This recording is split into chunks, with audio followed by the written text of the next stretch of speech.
On this week's 51%, And liftoff. When you look at the Earth with your own eyes from that vantage point, you're almost in disbelief that we exist in the blackness of space. our associate producer Jody Cowan catches up with NASA astronaut, engineer, and chemist Tracy Caldwell-Dyson ahead of her third trip to the ISS this month. I'm Jessie King. It's all up next on 51%. I was standing around like one of those girls I had seen in a movie. The whole world was a movie back then. I had my sunglasses on, I wanted to be seen without seeing shy Lolita. I wasn't really in it, I didn't really get it. You're listening to 51%, a WAMC production dedicated to women's issues and experiences. Thanks for tuning in. I'm Jessie King. Today we've got our eyes on the sky. I didn't necessarily plan it this way, but we've got a lineup of space-themed stories and interviews for you. I think it's worth pointing out that while women are greatly outnumbered by men in space travel and the STEM fields around it, they have been involved in space travel since its early days. Soviet cosmonaut Valentina Tereshkova became the first woman to orbit the Earth in 1963, just 2 years after Yuri Gagarin. This month, NASA's Expedition 71 crew will embark on a 6-month mission aboard the International Space Station to continue an array of scientific experiments aimed at helping humans further understand space and boost our health here on Earth. Participating in that mission as part of her third space flight and second long-term stay aboard the ISS is NASA astronaut Tracy Caldwell-Dyson.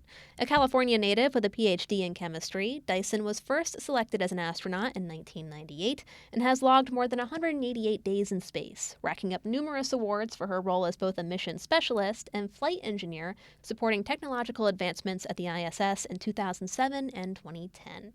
During her missions, she's also helped film videos for viewers back home to understand what life on the ISS is like and why these experiments are important. On March 21st, Dyson is expected to launch aboard a Russia-based Roscosmos-Soyuz MS-25 spacecraft with astronauts from Russia and Belarus. Before the launch, Dyson spoke with our associate producer, Jody Cowan. The major role of our expedition is to continue doing the science and supporting the station in maintenance and upgrades. And my particular role is to serve on board in the capacity of engineer, scientist, as well as the hands-on wrench monkey when something breaks and I need to help fix it. I was just talking about the flame experiment, SOFI, that's going to be conducted in the SIR rack. And that just gets at mechanisms and physical properties of flames in space, which really interests me. There's also, we have a levitation furnace in experiment that's going on in the Japanese module. I was trained on that while I was out at scuba training there, and I'm really looking forward to those experiments. There's also a really cool experiment that combines biology and EVA. It's called ISS External Microorganisms. And so it's where we go EVA with a swab box, and we basically give the space station a COVID test, and we test areas where the environmental control system basically vents to the outside just to see what kind of microbes may be carried outside and transported. And that has all sorts of application for not only spacecraft design, but just understanding what can survive in a harsh environment like space. I'm a subject for a number of human research projects. And so I'll be donating bodily fluids and my brain waves and heart rate and pressure stats and all sorts of things like that. So there's just a whole host of things I'm looking forward to participating in, either as a subject or as the operator. This is your third visit to the International Space Station, the last time being in 2010. How has the ISS itself been updated since your last stay?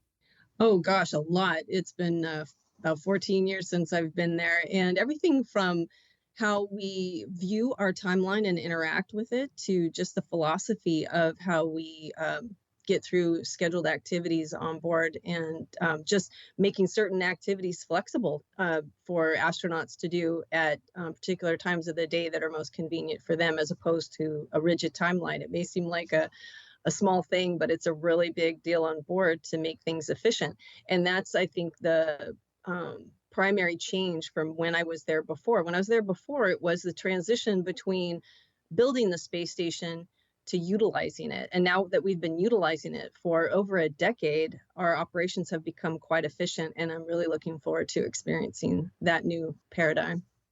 As part of the Expedition 71 crew, you are launching with the Russian Roscosmos Soyuz MS-25 spacecraft and joining the SpaceX Dragon 8 crew, who will be launching a couple of weeks ahead of you. What are some of the major differences in training or technology between the two traveling space forces? Oh, wow. We're going to need a lot of time to go through all of that. But I would say, obviously, language is one. So on the Soyuz, the primary language is, and the sole language is Russian. And so we speak that, we read that, everything's in Russian. So that's one of the biggest differences. The other is that I spend a great deal of time here in Russia doing the training, as opposed to if I had launched on a SpaceX, where I would spend a lot more time in Houston. Technology-wise, they're both automated, the vehicles to some large extent, but the Soyuz does have some manual capability that if something were to not look right with the automated system, we would down mode to that. I like to say about the Soyuz that it's a tried and true, a tested vehicle, and one of its strengths is in its robustness. It's straightforward philosophy on how to fly a capsule. And so because of some of those things, as a crew member, it's really rewarding to study the systems and to interact with them and to be part of the crew on board those systems. You have a 6-month stay on the ISS ahead of you. How do you personally prepare for such a stay, mentally and physically, and how do you make it feel like home? A lot of prayer goes into it. I've got a fantastic support system at home, and my husband reminds me all the time that I'm doing this as much for him as I am for myself. And so that goes a long way towards keeping me focused on the job that I have at hand. I've done this before, and the benefit of that is knowing what I need to focus on and what I don't need to focus on. And that helps me to just adds extra peace going into it that perhaps on my first flight I didn't have. I know you're a fan of space media, consulting on films like The Martian and filming your own station life show for NASA TV during the last ISS mission. Can we expect more from you in front of or behind the camera for this mission? Well, there might be a little bit of station life going on board. We'll see how things work out. You know, there's a lot of work to do. So those kinds of activities and projects take a little time. But I know that myself and my crewmates on the SpaceX side are looking forward to some downtime filming that. So we hope that works out. I do have music that I love to listen to, and I've got my playlist, everything from soothing Enya to some Christian artists that I really enjoy. I'll probably be keeping my tunes to myself, though. Don't want to disturb anybody. You've mentioned it a few times, and I just know your faith is something that's very important to you. How, if at all, has your concept of faith and your belief in God evolved with the time you spent above the clouds? You know, I think most of my my faith has grown more in my life on the earth. And it's because of that I look forward to taking that strength with me up in orbit and serving others with it.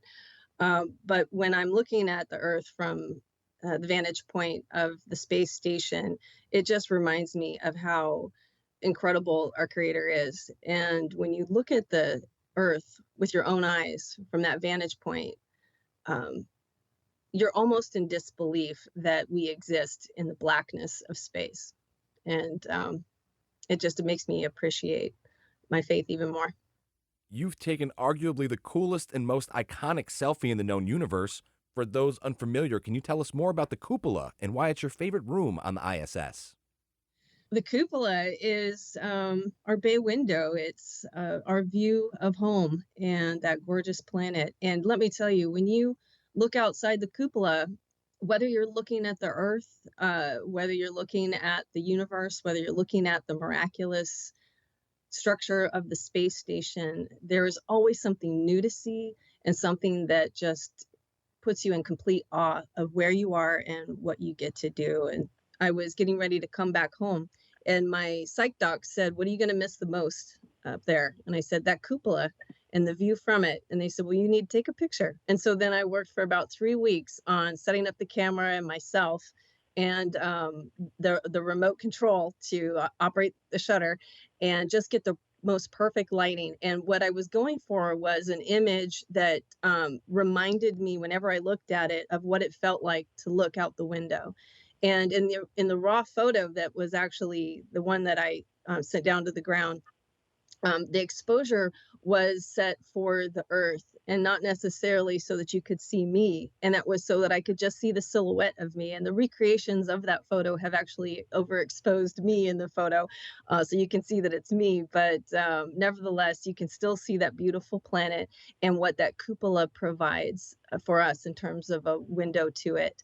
And it was when I sent the photo actually to my photo TV instructor, Steve Berenswig, and I just wanted to show him that I thought I got the right lighting and everything. And then my crewmate, Doug Wheelock, saw this photo and he said, hey, TC, can I tweet that? And I was like, oh, I guess, sure. And that's how it got out into the internet. And so that's the backstory behind the cupola shot. Thank you again for your time, Tracy. Safe travels and the best of luck to you on your journey and mission. Thanks a lot, Jody. It's nice talking to you. That was NASA astronaut and chemist Tracy Caldwell-Dyson speaking with our associate producer, Jody Cowan. She's set to launch on a Russian spacecraft for her third mission to the International Space Station on March 21st.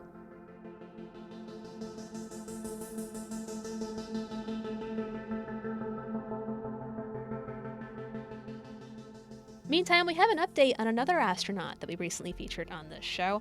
Last month, we brought you a quick story on NASA astronaut Jeanette Epps, who was slated to embark on her first trip to the ISS as part of the SpaceX Crew 8 mission aimed at helping NASA better understand long-term space travel. A little over a week ago, after a couple delays due to bad weather, Epps and the rest of the 4-person crew finally took off from Kennedy Space Center in Florida aboard a SpaceX Dragon spacecraft. 3, 2, 1, ignition. Engines full power, and liftoff of NASA Crew 8. Go Falcon, go SpaceX, and go NASA.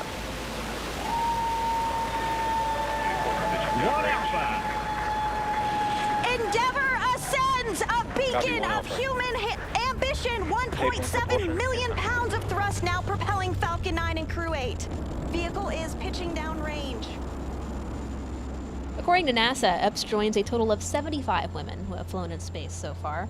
Again, Soviet cosmonaut Valentina Tereshkova was the first in 1963. It would be another 20 years before NASA astronaut Sally Ride became the first American woman in space, with a 7-day stint on the Shuttle Challenger.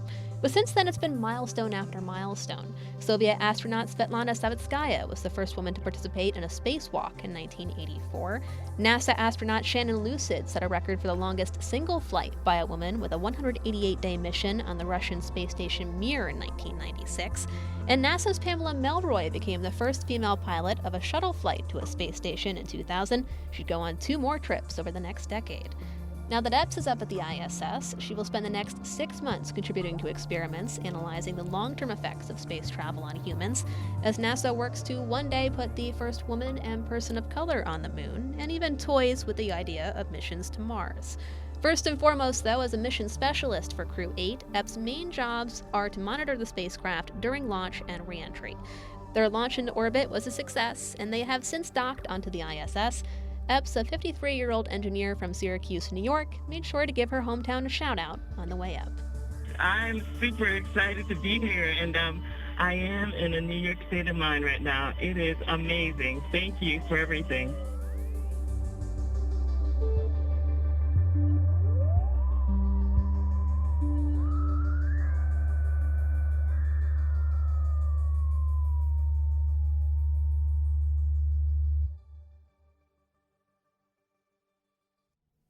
Back on Earth, specifically New York's Hudson Valley, Carey Institute for Ecosystem Studies is launching a new summer STEM program aimed at helping middle and high school teachers incorporate lessons on ecology and climate change into their curriculums. The institute in Millbrook, New York, recently received a 3-year award from the National Science Foundation as part of its Research Experience for Teachers Sites in Biological Sciences, or BioRETS, program. A total of 9 teachers from across the county will receive a stipend to spend 6 weeks researching alongside scientists at Carey Institute on the condition that they put what they learn toward lessons and projects for their students. Carey Institute says it plans to prioritize teachers from underrepresented groups in STEM, including women. I recently spoke with program coordinator Rebecca Van Tassel for a preview.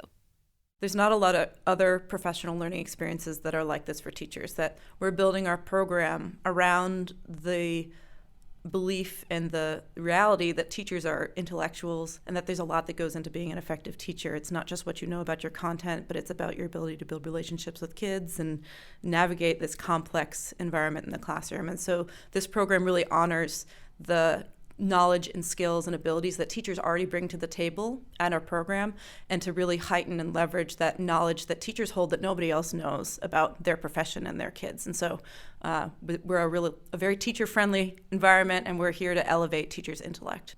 The summer is 6 weeks of full-time research starting July 1st through August 13th. And during that 6 weeks of time, we'll have a cohort of 9 teachers working in 3 collaborative teams with research scientists here at Carey. And they will jump in on ongoing research that's happening with those research mentors, learn about how those research projects are structured and how the data collection happens, what the data analysis looks like, and conduct some of their own original research here in those collaborative teams. And while they do that work, they'll also be thinking about how they're going to bring this back to their classroom, to their students. And so working with our education team to develop new curriculum resources that they can then take their classroom. So the experience doesn't end after the summer's over. We'll have follow-up meetings during the school year with teachers to support them in implementing their new classroom materials, and then bring them back together in person next to June for a writing retreat, where we'll take some time away from everything else to really focus on telling the story of what they've learned and how they've implemented it so that they can publish their knowledge. What are some of the different things that they might be looking at? Well, that's a great question. So they'll be jumping into ongoing research that's happening at Carey. So it's not a completely open-ended research experience. They'll be guided by our research mentors. So our research mentors this summer will be doing work on microbial communities and soils and how they're affected by climate change. They'll be doing research on nitrogen in the soils. And so lots of soil focus, but also some other terrestrial ecology topics. Is this something that's mainly for teachers who are already teaching science and biology and stuff like that, or is this open to teachers who are teaching other subjects as well? Yeah, we really want to build interdisciplinary teams in our research teams, and so we're welcoming middle and high school teachers who are teaching in math classrooms, who might be teaching computer science, and any of the science disciplines, so physics teachers or biology teachers or chemistry teachers. I know a lot of our local schools are working on developing curriculum that's based in project-based learning, and this type of experience could really help teachers who want to do that type of work, because if you're a math teacher and you want to do a project, you need the project to be about something, and so why not have it be ecology? It's something that teachers can make relevant no matter where they are, right in their own schoolyards.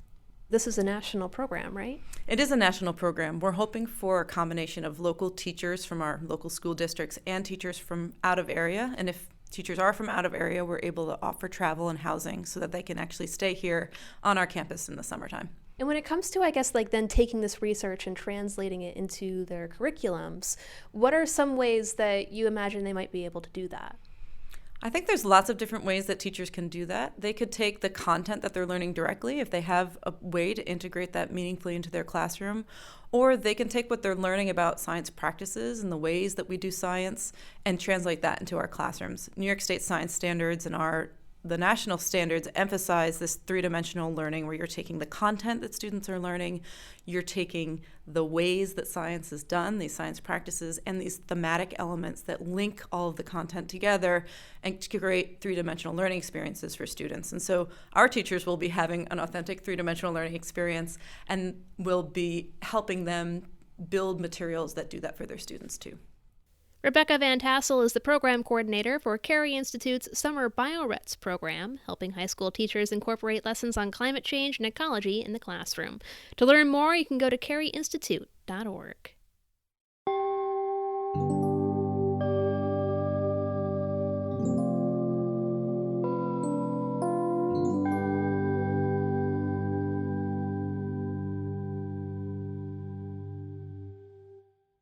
Our last guest has been writing about science for NPR since about 2005. As the organization's science correspondent, Nell Greenfield-Boyce has covered stories from the end of NASA's Space Shuttle program to natural disasters and the biology behind many animal behaviors. Greenfield-Boyce says she's particularly interested in stories that demonstrate how science and technology connects with people and culture. It's an approach she carries into her new book called Transient and Strange: Notes on the Science of Life. In it, Greenfield-Boyce asks the big questions, like, are fleas as interesting as whales? And how likely are you to pass down kidney disease? She also weaves in her experiences of adolescence, marriage, and motherhood. WAMC News Director Ian Pickus recently spoke with Greenfield-Boyce to learn more.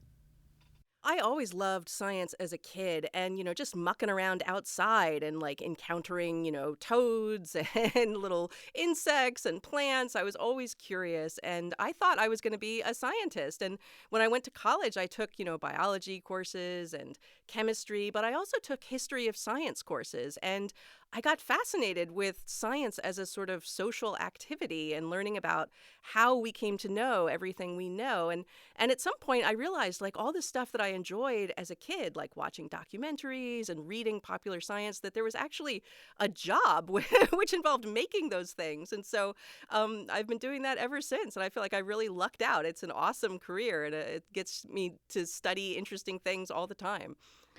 Did seeing things through your kids' eyes reawaken something in how you approach science and what you were just talking about?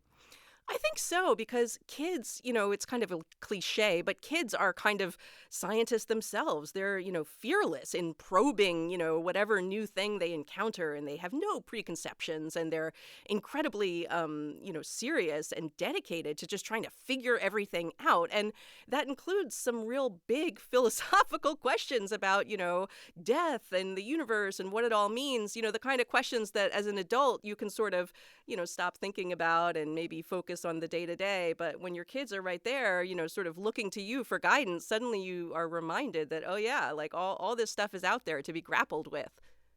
I'm dying to know, how come your kids call you Nell?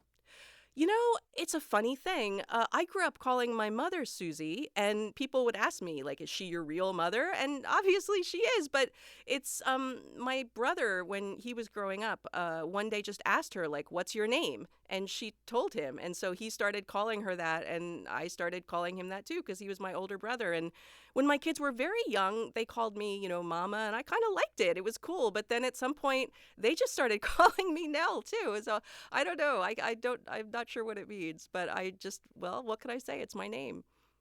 Let me ask you a personal question, because the last part of your book is about how hard you and your husband really had to work to have children. And a lot of times, you're questioning the path, you're questioning your choices. How did you get convinced? How did you know that that was something you really wanted? Having children or going through a sort of genetic Well, I guess screening both process? in a way. I don't know if I ever questioned that I wanted children. They seem like awesome fun, and indeed they have been. But for me, my husband's family has a kidney disease, a genetic kidney disease. And so we were faced with whether or not we wanted to try to do anything to try to avoid passing that down. And so it sort of thrust us into a whole world of medical decision-making that, for me, as somebody who's very aware of the history of science and the history of genetics, and in particular, the really dark history of eugenics that existed in this country, it really made me think about the whole process, I think, in a pretty complicated way. And it certainly set me off on a series of events and decisions that were difficult at the time. And I tried to write about it all pretty frankly, because I feel like, it's personal, but at the same time, people are having to deal with this stuff, and not everybody talks about it. And I thought, well, here I could talk about it and also put it in some historical context. How's everybody doing now? As far as I know, we're great. That's good. My colleague here at the station has a saying that a version of me is on the radio. And so it occurs to me that your book is a lot more revealing than you normally are, in your stories. How did you decide to open the door a little bit? You know, I've always been kind of a private person, especially, you know, as a journalist. You want to maintain a sort of reserve. You want, you know, what you're reporting on to be the story, not you. But I've always done more personal writing, whether it's letters to friends or other things. And when I started writing these essays, I found myself writing about things that were rather personal. And, you know, I kind of surprised myself in that I don't mind. I don't really care. I thought I would care more than I did, that other people would hear about this stuff. But to me, everything in the book is kind of an everyday, ordinary experience that people have. And the only difference is that I have spent my whole career and really much of my life thinking about science. And so, you know, all the poetry and the metaphors and the ways I have of trying to understand it involve science, you know. So when I write about, you know, my first kiss, it was a weird situation, but it was also mixed up with black holes. And, you know, sort of that's an example of how, like, for me, in a way it's revealing because it's personal, but in another way, these are pretty universal experiences, I think. So a lot of science reporting in recent years is pretty grim. You know, it's new diseases, climate change, that kind of thing. How do you go about retaining your sense of awe and openness given the fact that so much of it is negative?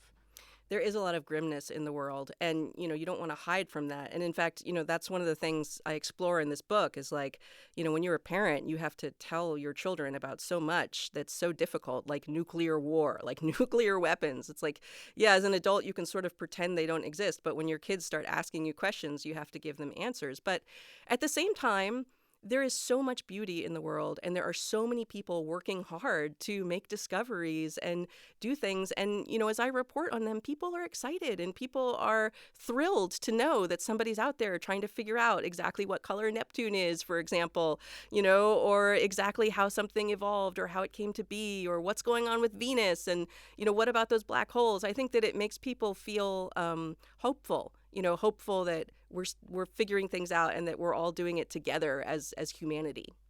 I'm glad you brought up space because it's such an interesting time. A lot of your coverage has been on space exploration and NASA, and I just wonder what you make of this moment we're in, where so much of the effort to get back out there is being done by, you know, private enterprise and billionaires as much as the government. Yeah, it's interesting, isn't it? I mean, NASA is trying to do something different, and it's trying to, you know, make a more sustainable situation where it's not just one government agency doing things, but, you know, integrate it more into an industrial base and economic activity. And, you know, we'll see how that goes. I mean, you know, obviously there are differences between NASA and the private sector, and, you know, people have different feelings about this. And I think that, you know, it's kind of an experiment. It's kind of a new way of trying to do things. And as it's happening, you know, we're seeing all the pros and cons playing out. I know it's probably cost prohibitive for now, but would you go up? Would I go to space? If you had the chance? Yeah. Oh, absolutely not. Never. Me neither.